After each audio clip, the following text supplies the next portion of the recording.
So Mike Moore is a featured keynote speaker, leadership, sales, and employment development coach who's co-authored Build Trust and is recognized by Builder and Developer magazine in their annual Who's Who in the Home Building.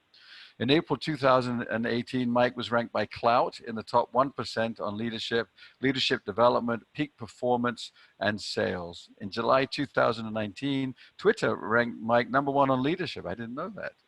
Leadership development, sales training, peak performance, employee development, keynote speaking, and home building. That's an honor. That truly is. Let's see. He has 45 years. I can't believe that's true. You look like you're a younger fellow. Okay, 45 years experience in retail, floor covering, interior design, home building, and new home sales. He developed the More Leadership and Peak Performance series to develop leaders who coach and managers who mentor, and the Making Customers series to rehash traditional sales training and heal the dysfunctional buyer and seller relationship. He teaches salespeople how to become trusted advisors who make customers to increase their sales, and he's finished his home design series, improves design center sales and the new home personalization experience. Finally, Mike's also considered a futurist, I like that word, who began speaking about the internet, technology, artificial intelligence, and their effect on life, business, sales, and the coming new economy as early as 1994. So you were way ahead of that. He then co-founded the first online design center application, very impressive, for the new home building industry. It's called Option Online in 1996.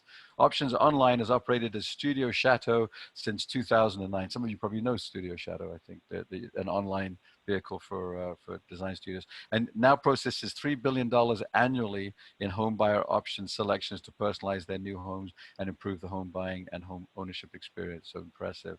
Mike, I've made a joke, Mike's available for weddings, bar mitzvahs, but he's really not. He is available though to come inspire your team, either in person or virtually as well. So let's introduce Mike. Thank you very much. I did not know Roland was going to read that. You guys can tell. Oh, okay. That's the one my mom wrote before she passed away. Oh, I'm sorry. So it's like the big one. I'm actually, I'll give you just enough background of reality. I've been around home building and the home building industry kind of from all angles for a long time, but I'm here because of a bad career choice.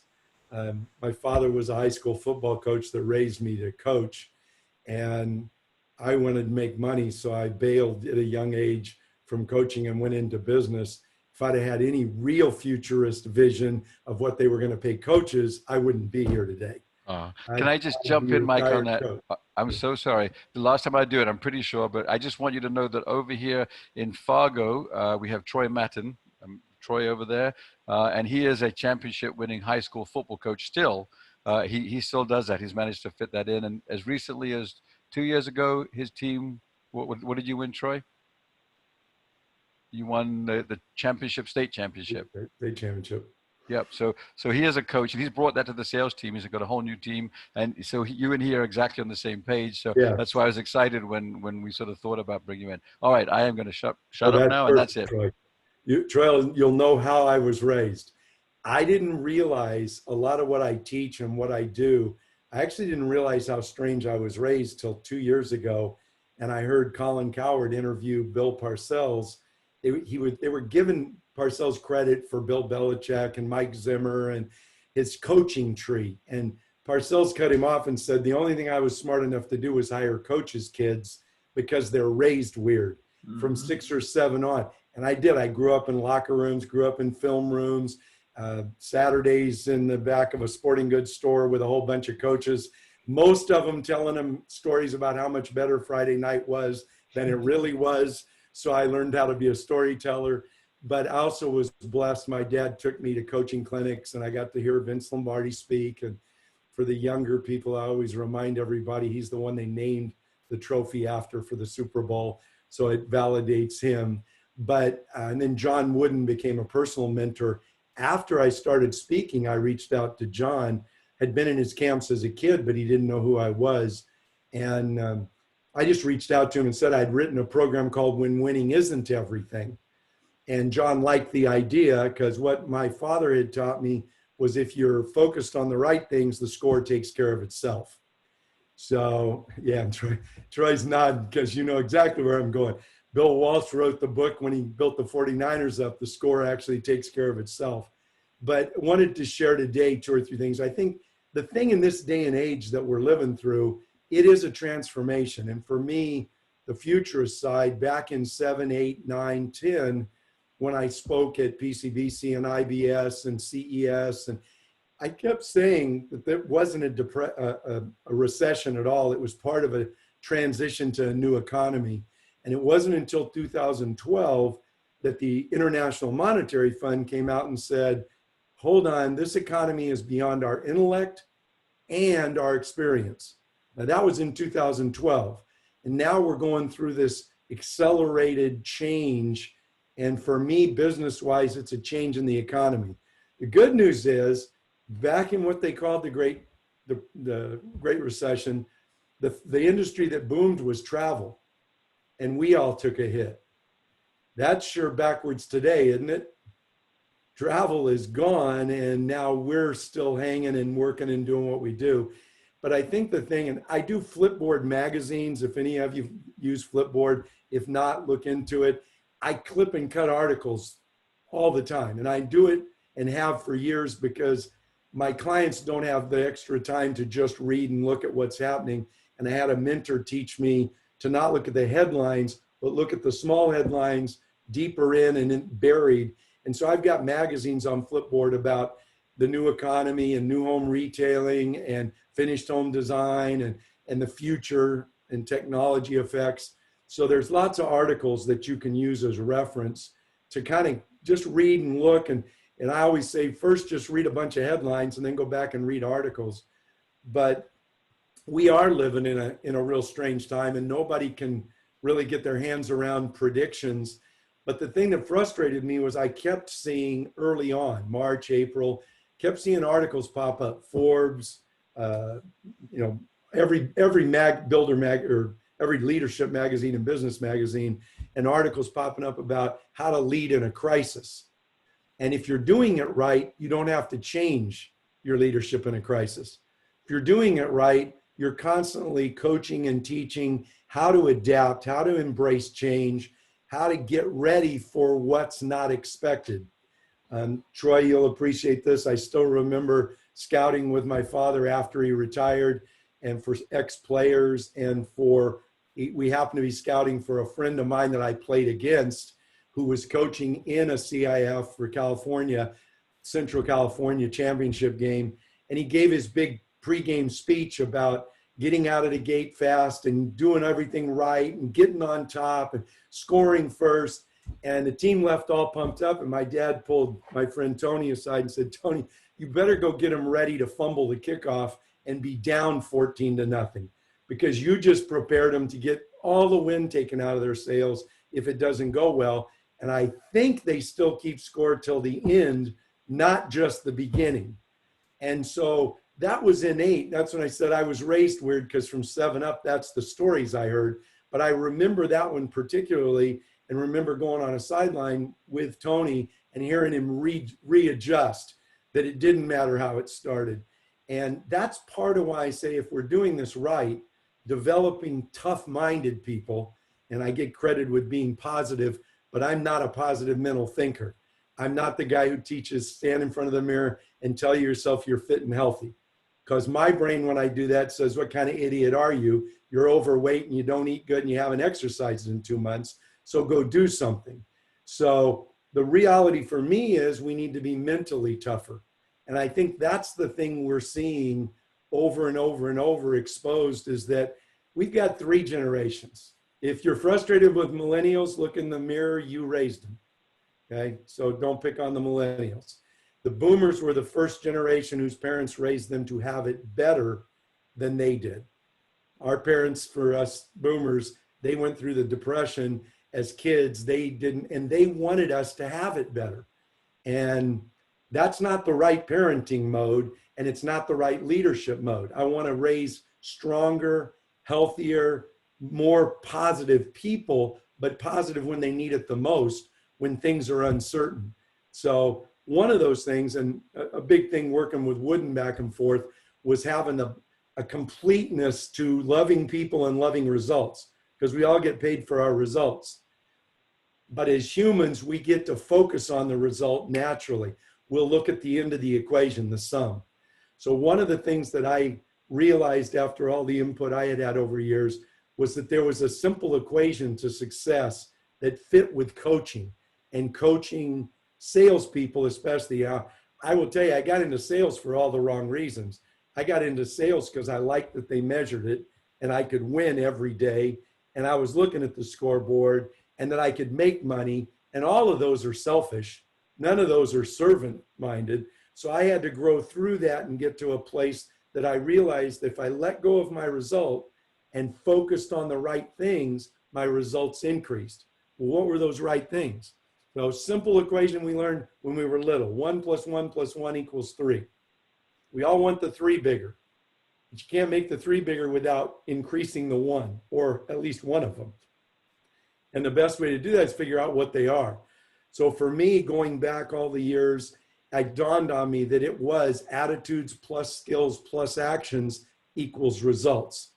Now I can let go of the sum. I don't have to think about the sum. If I trust the equation, then am I coaching up and instilling the right attitudes? Am I teaching the right skills? And to Roland, you're in great hands, because that's one of the things years ago I decided was way too hard, actually, Roland, what you do. So the skills side of this, I kind of let go of in mid-90s and early 2000s and focus on the attitude and how the attitude generates actions, and let the experts on the skills side teach those skills. When Roland and I talk, it's a good fit, because for me, what you learn to do has the most impact if your intentions and your heart and your attitude are right. Roland mentioned I wrote a co-authored Build Trust, actually co-authored it with a home builder. So Ron Blackburn, my co-author, is a custom home builder in Southern California, and had built his business on not worrying about results. So when he heard me speak at a BIA event, it was kind of a natural fit. But it's a simple issue of don't do anything out of selfish intentions or vain ambition. There's your first attitude to instill. And that's not easy when we're teaching sales, because when we're teaching salespeople and coaching salespeople, we hire them to go make sales. And when sales are tough, we usually at a sales meeting start asking the questions like, why aren't we selling more? And we're talking about what we're selling, and instead of what attitude, what action, or what skill is slowing us down. And I also remind people all the time that a lot of people that do what we do, and all of you, we're telling people what to do. And I always remind people, I don't do that. I don't tell anybody what to do. I'm much worse than that. I tell them who I expect them to be. Because if they'll be that person, what they do carries more weight and it produces better results.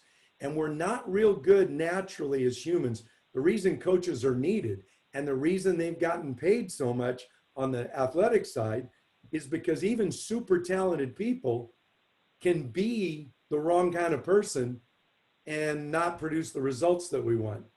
So that my focus on attitude became getting people to make to-be lists. Just simple 7 character trait to-be lists.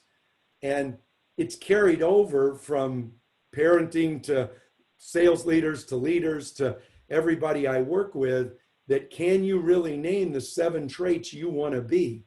And then can you renew your mind on a regular basis?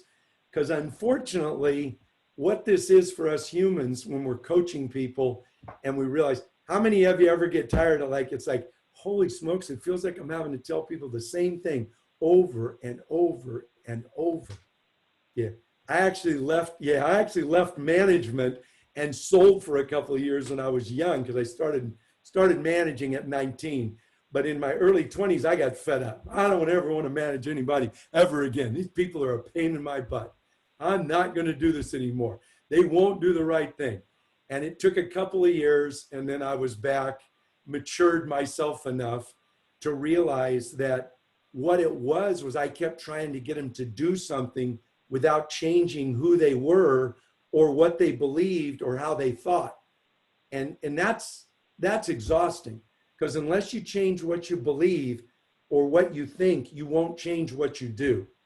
In fact, what you'll do is use your natural human nature. We all are built with normalcy bias, and we're built with confirmation bias. And so the only thing I can see, if I don't break this down, is what proves what I already believe. So when you're wrestling with somebody that you can't get them to change, you can't get them to see the truth, it's because they're not believing enough to open their mind. They're comfortable. And so the other part of being a great coach was understanding human nature. We wake up every day to be comfortable, not to be better. People drive to work hoping for a good day at work. And when we define that in mass, the vast majority define a good day as no hassles, no headaches, no troubles. I get through my to-do list. Well, the first thing again is we get off the to-do list, schedule everything, and don't have a to-do list, schedule everything, and then focus on your to-be list. And as I said, our nature as a human, our default settings reset all the time. Usually every time we're frustrated, we're resetting back into our default settings. So, and it's a little like one of these things.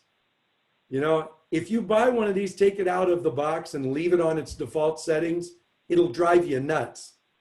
And it'll drive you nuts if you don't know how to fix it. It'll drive you nuts till some young person says, give me your phone. I'm turning off some of these notifications and noise and they reset it. Now here's the good news. Once you reset the default settings on one of these, it works like that until it's broken.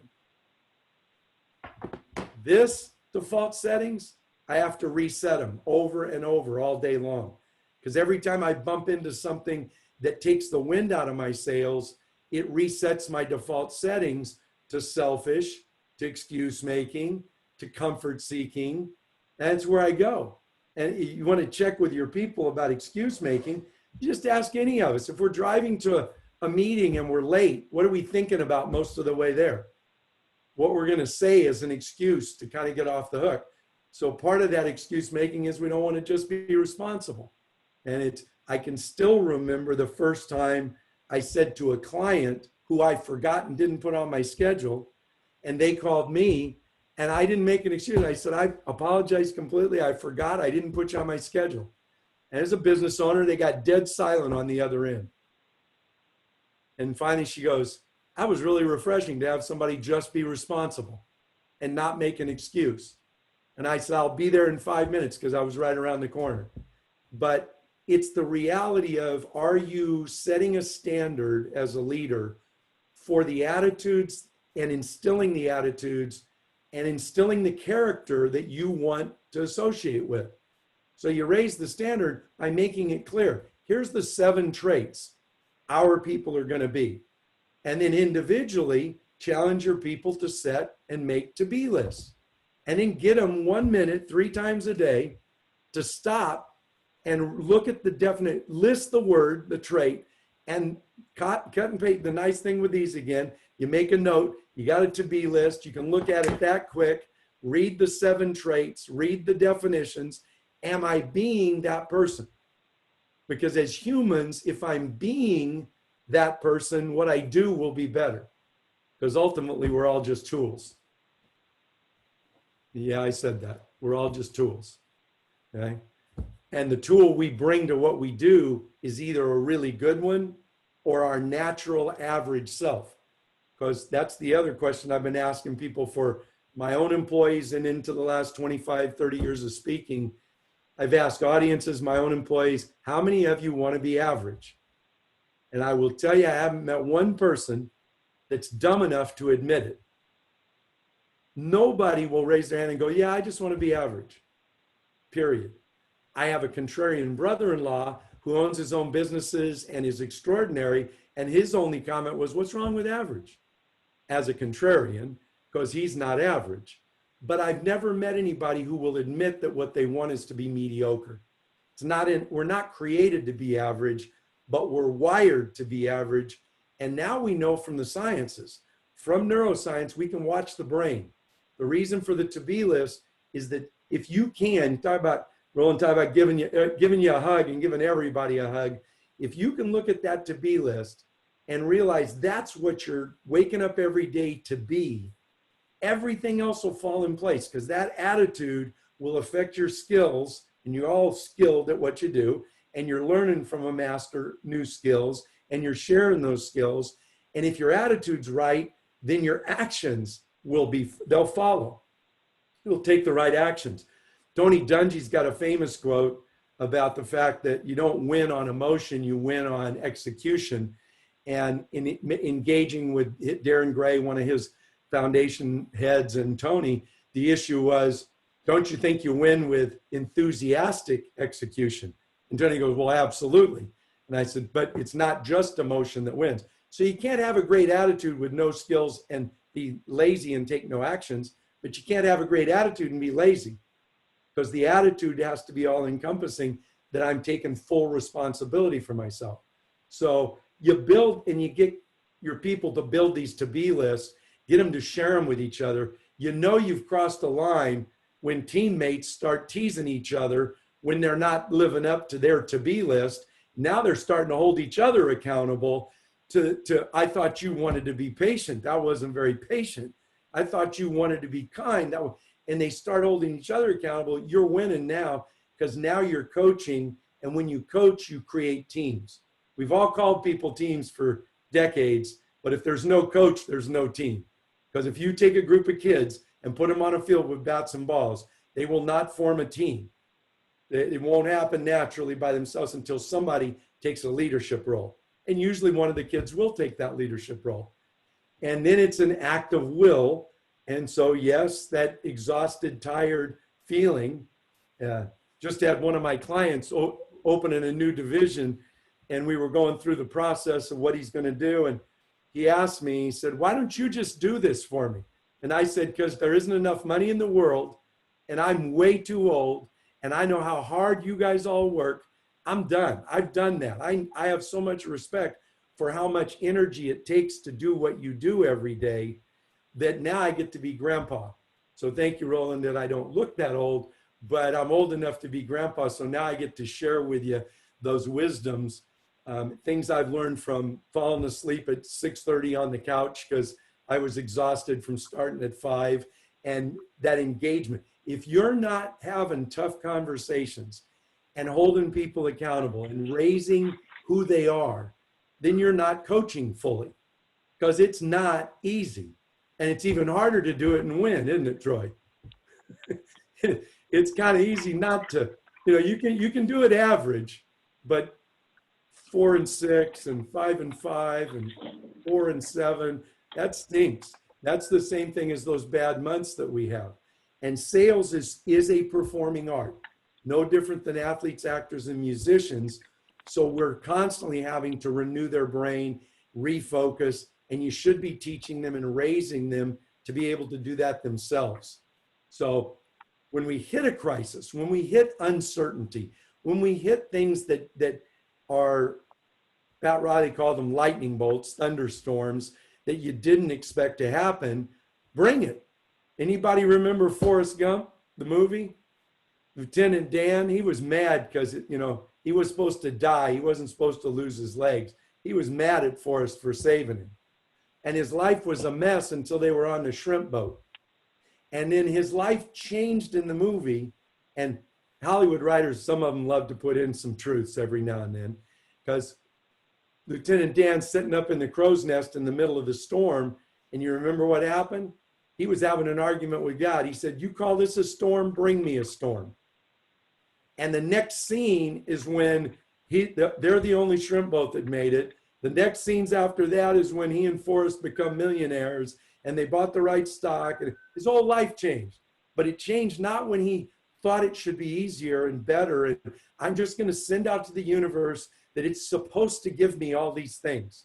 No, what he said was, come on, you call this hard, bring it hard. So we change our expectation in the morning, driving to work, from a good day being a day that has no headaches, no house. First of all, we're in home building. We manage chaos and confusion and unrealistic timeframes for people who have unrealistic expectations. Now, if you're not enough of a person to handle those things, this isn't a good industry for you.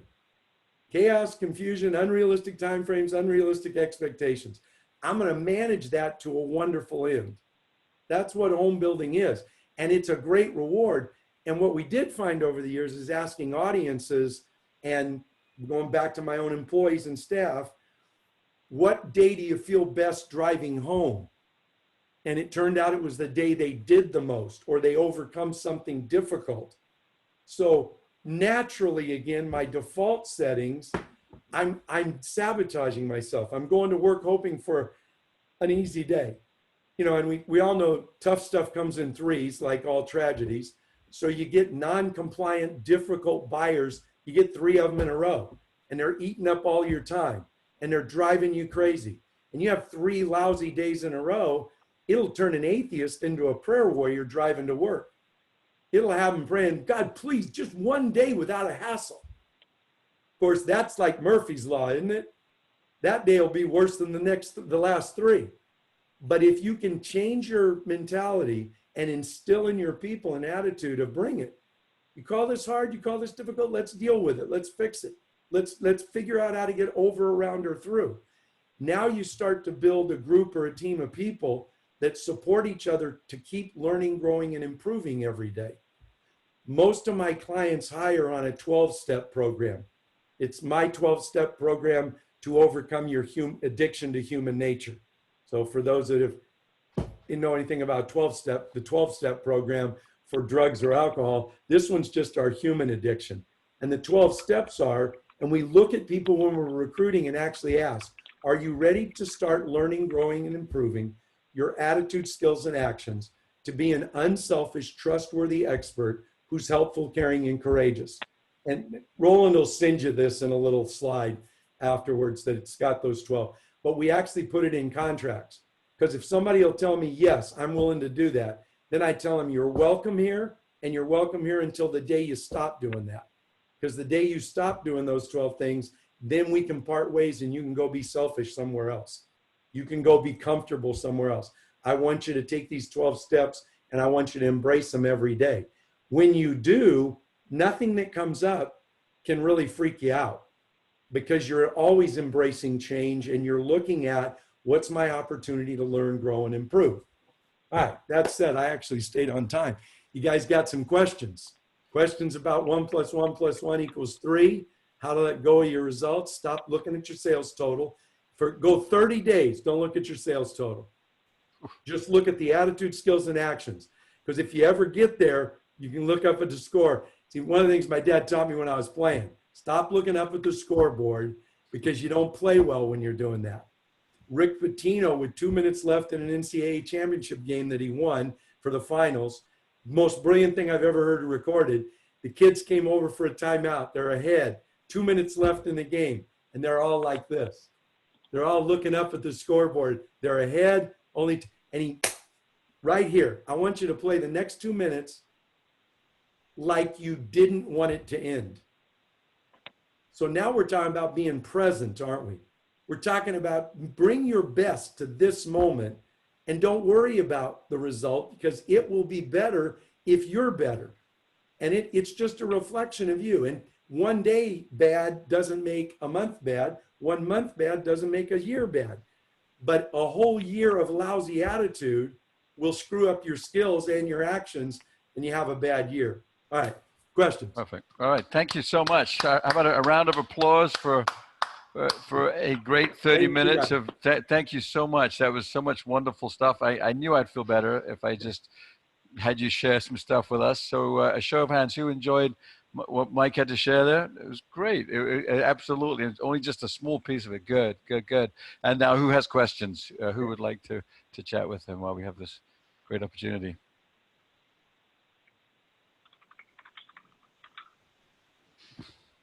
Questions? Just go ahead and ask him. Just unmic and ask him directly. You don't need to go through me with your questions. You can just interrupt. Any thought or a thought? Share your thought. Yeah. Yeah, Mike. Oh, Mike, I was wondering, what are the most common 2 B's that you hear from people? Well, the very first one it's interesting, is honest. Everybody will put down honest. Most people tell about 23 lies a day. That's the average. And the first thing is honest. And then that's actually a great question, Troy, because it's the teaching moment. You got to dig deep, and you won't make this list once. It will be evolving. Because when I say look up the word and look up the definition, it's better to be trustworthy than it is to be honest. Because we all have subcontractors who use honest as an excuse. They'll throw you under the bus talking to a home buyer on a job site. And then when you call them on it, well, I was just being honest.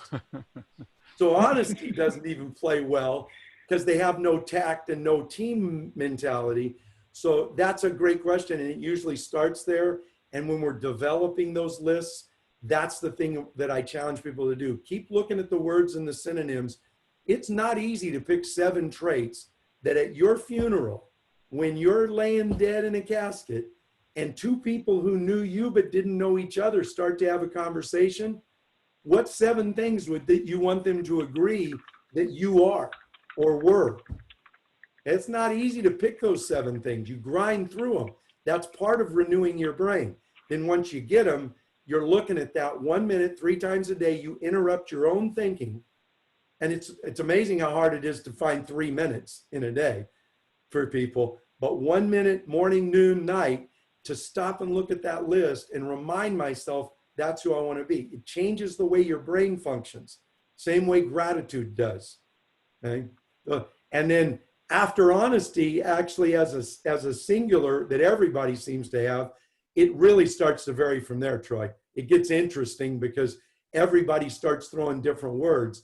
But it's great to do that first, again, as a team, bring your people together and go, who do we want to be as a group? How do you want our customer base and the community to look at us? What do you want them to say we are? And define it. And you can dictate and roll over that and build it into it's not a mission statement. It's who you're going to be. As an organization, you should be not just an organization, but an organism. You should be a living thing together that's better than the individuals by themselves. So who is that person? Well, can I just ask you, Mike? And I have 3 pages of notes, so a lot of the stuff was writing down. But what is the best forum for these managers to go back and if they want to go back and work on the to-be list? Like, how would you recommend that they actually implement that? Like what does that look and feel like in their daily routine? Well, I can tell you that the first time I did it with my own staff, when it was a light bulb for me, I had been telling them what I expected them to do. And I went back and held a meeting and said, we're done talking about what you're doing. We're going to start talking about who you are. And so right here today, I want you to start talking about and tell me and define, who are you? We don't do it. Think about this one from the time we're kids. The teacher asks you in like 2nd or 3rd grade, what do you want to be when you grow up? What kind of answers do you remember hearing and giving? I think I said cowboy. Yeah, cowboy. Or astronaut, maybe. I'm a baby boomer. Doctor. Yeah, there we go. That's better. Vet. If the teachers were educated correctly on this, they would stop us at that age. Now imagine if you'd been doing this since 3rd grade. Teacher should stop you and go, I didn't ask you what you wanted to do. I asked you who you were going to be. If from 3rd grade on, everybody had been focused on being a better person, we wouldn't be looking at the behavior we're looking at in the world. Right. Didn't you say that? Didn't you say you're in a supermarket and you have a card you give out, or a buddy of yours gives people a card? Yeah. Or something? One of the VPs of sales out here at Rocky Tracy, VP of sales in marketing for Brookfield Residential in Orange County, as I'm out in San Diego. Rocky carries around a pocket full of cards that says, thank you for being a good human being. And they're not just for his people. He sees a stranger. He was telling a story. He was going down to surf, and a woman with her baby and her date stuff. Now, this is before they shut our beaches down, but they got the baby. She's got all of her stuff for the day. She's walking, and there was a can on the path, and she literally struggled and got the can picked up and to pick up and clean up. Rocky chased her down on the beach to give her a card to say, thank you for being a good human being. And it's amazing the effect it has on people. Roland and I talked, I think, one time. It amazed me the first time I ever, as a young person, and I'm not an Amway distributor and never was, but I went and was asked to speak at an Amway convention, local one. And I was amazed to see how much a doctor and lawyer, woman, wife, lawyer, doctor, husband, and they were so thrilled to get their first pin for making $500 a month as an Amway distributor. They were more proud of that than their degree and because they got recognition. Somebody said, you're doing a good job. Now, that doesn't mean, Roland said, giving hugs. I keep a picture of my dad with a face mask in his hand. And, yeah, Troy knows, like this in his one of his quarterback's face, to remind me, if you love somebody, you hold them accountable to the highest standard that you know they're capable of. Nice. If you don't do that, you don't love them. You're trying to please them, stroke their hair, make them feel good, make them like you. And you're looking at a recovering people pleaser. I had to get over that to be a good coach and a good leader, because there was a part of me that just wanted to tell you what you want. Made me a really, really sleazy salesperson for a couple of years, because I could tell you what you wanted to hear and make you feel really good. And my numbers were really high, but I hadn't grown up and learned, gee, you know what? This isn't about me or my product. It's about them. And it's about what they're going to get out of what they do with me.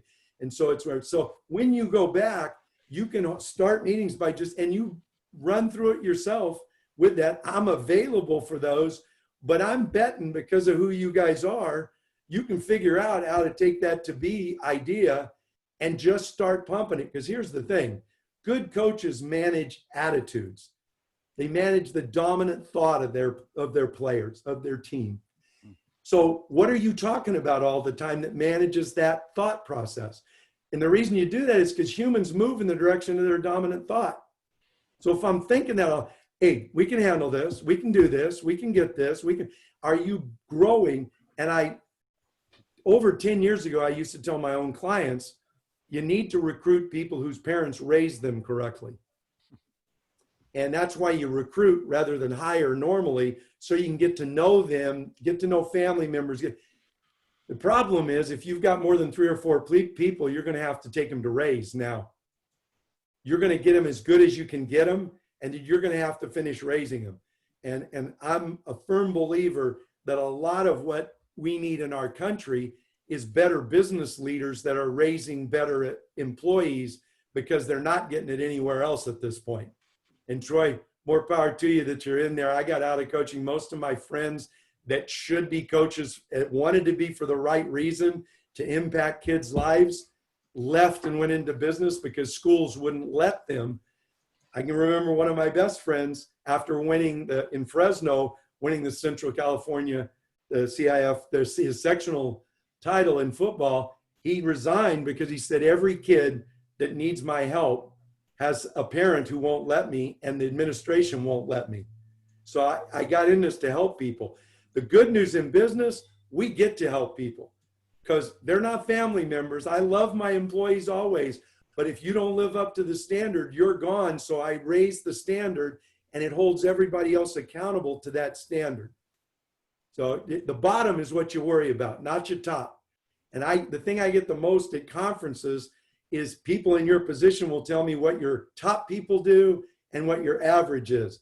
And my first question is, who's your lowest performer? Because I'm going to tell you something to dwell on. The lowest form of behavior you tolerate, that's who your team sees you as. Doesn't matter what your top people are doing.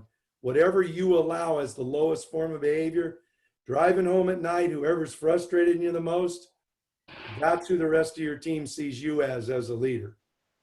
So raise your bottom, raise that standard. The quickest way to raise performance in the middle group of people that you manage is to deal with the bottom person. Most of us will get frustrated with somebody, have a good night's sleep, and then talk ourselves out of the difficult conversation the next morning because I was just overreacting. That's us justifying not having that hard conversation. Right. That goes back to that bias you were talking about normalcy and something else I wrote down. Yep. Confirmation bias is a killer for all of us as humans. Sure. I only see what proves what I already believe. Right. That's a bias that's built in all of us. Right. So unless you're willing to set aside what you already believe, you can't even believe new enough to improve And I think as an industry, we have thought too small and settled for too little for way too long. Because we've got more people out there that want to buy a new home, many, many more people than we sell.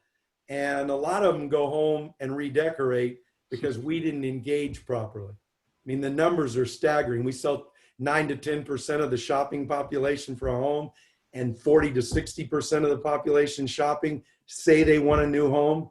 And then we don't engage them properly to actually just capture another 10%. We double our new home sales. Sure. Sold out farther in advance. Yeah. Well, we probably should wind down, Mike, if you don't mind, only because we've got a bit more to go through. But these are definitely pearls of wisdom. I was reading some comments. Terry and Jenna, both who were muted, thank you very much. They said it was exactly what they needed right now. I feel the same way. So Mike is available. We'll share his contact info if you want to talk more with him. This is what he does, and just has fact-based coaching, leadership ability. So that was perfect. So thank you very much. Any last questions, or we all anything else with Mike? We should let him go. Okay, thank you again. It was just great. Appreciate you guys a bunch. Let me real fast to close. Yeah. Let me tell of course. You 11 things. Love your people, understand human nature, redefine winning, commit to excellence, be obsessed with improvement, embrace change, set high standards, hold people accountable, teach mental toughness, teach self-discipline, and adjust attitudes. I'll also send that to Roland, and he can send it to you. That's the 11 keys to coaching that I've found from studying coaches and from my life doing it. And I'll send that out to Roland. Yeah, okay, good. That was a question. Yeah, everyone wants that. We'd love your information, and then I'm sure we'll see you again. I am planning at some point to do a retreat down here in Florida when it's safe to travel, and Mike is going to be our guest speaker for a much longer time when we. So it's going to be a tropical retreat, and he's one of the people that will make it a spectacular event. So Abby, thank you, Mike, for all you do. Yes, that's very true. Thank you, Abby. Thanks for thanking us. Thanks, guys. Have a good one.